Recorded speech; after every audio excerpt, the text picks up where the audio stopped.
আসসালামু আলাইকুম রহমতুল্লাহ সমাদ শেখ। ওয়ালাইকুম আসসালাম রহমতুল্লাহ বরকাতুহ। জি, কোথা থেকে? West Bengal, India, West Bengal Murshidabad থেকে বলছি। প্রশ্ন। জি, আমার প্রশ্ন হলো যে আমি ঘুম থেকে উঠে আমার লজ্জা স্থানে কিছু পানি জাতীয় পর্দা দেখতে পাই। এতে কি আমার গোসল ফরজ হয়? একটু বিস্তারিত জানিয়ে উপকৃত করবেন। দেখতে হবে সেটা যে কি ধরনের পানি জাতীয়, মাজির মতো না মানের মতো গাঢ়। যদি গাঢ় হয়, হ্যাঁ, আর ওর যে কাপড়ে শুকিয়ে গেল, খুব শক্ত হয়ে গেছে, অথবা ভিজা আছে কিন্তু সেটা গাঢ় হয়ে আছে, গাঢ়, তাহলে গোসল ফরজ হয়েছে। জি, স্বপ্নদোষ হয়েছে। আর যদি সেটা না হয়, এমনি ভিজা আছে, তো সেটা হয় পেশাবও হইতে পারে, ঘুম অবশ্যই, অথবা মাজি হইতে পারে। আর দুটোতে কাপড় না পাক হয় কেন, গোসল নাই, উজু করে নেবে। জি। আসসালামু আলাইকুম রহমতুল্লাহি বারাকাতু। ওয়ালাইকুম আসসালাম রহমতুল্লাহ বরকাত। শাহেখ, আমি ওমান মাস্কাট থেকে বলছি।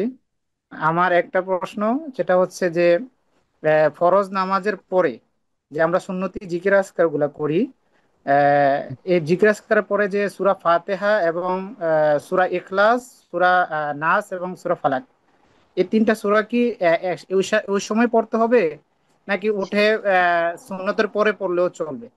বারাকাল্লাহ ফিক। সূরা ফাতিহা বললেন, সূরা ফাতিহা আমার জানা নাই। আহ, কোন জায়গায় পেয়েছেন কোন হাদিসে সূরা ফাতিহা পড়ার কথা জিকিরে নাকি নামাজের পরে? না শেখ, সূরা ফাতিহাটা আমার ভুল প্রসূত এসে পড়েছে মুখে দিয়ে। সূরা ইখলাস, সূরা ফালাক, সূরা নাস, এই তিনটাই। ইখলাস, ফালাক, নাস। জি জি, ঠিক আছে। জি, ঘুমের আগে যদি হয়তো তাহলে বলতাম যে সূরা কাফিরুন। তো প্রথম দোয়া করি আপনার ছেলে মেয়েদের জন্য, আল্লাহ তাদেরকে নেক হায়াত দান করুন এবং তাদের আল্লাহ দিন দুনিয়াতে বরকত দান করুন। বারাকাল্লাহু ফীকুম, আল্লাহু বারিক লাহুম ফীমা রাযাকতাহুম ওয়াগফির লাহুম ওয়ারহামহুম। আল্লাহ রাব্বুল আলামিন আপনাদেরকে দিনের উপর অবিচল রাখুন এবং সমস্ত রকম বালা মুসিবত থেকে আল্লাহ হেফাজতে রাখুন। জি। জিকির আজকার গুলির ক্ষেত্রে জিজ্ঞাসাটি কি ছিল, যেন আবার বলেন একটু।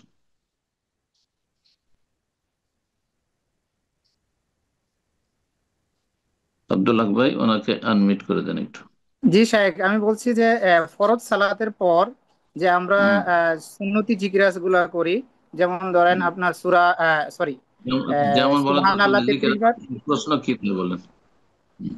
জি, সুন্নতি জিকিরাজ করার পরে সূরা ইখলাস, সূরা ফালাক, সূরা নাস, এটা কি আপনার সুন্নত পড়ার আগে পড়লে চলবে, নাকি একসাথে 99 বার যে আমরা পড়ি সুন্নতি জিকির আজকার, এটা সাথেই পড়তে হবে?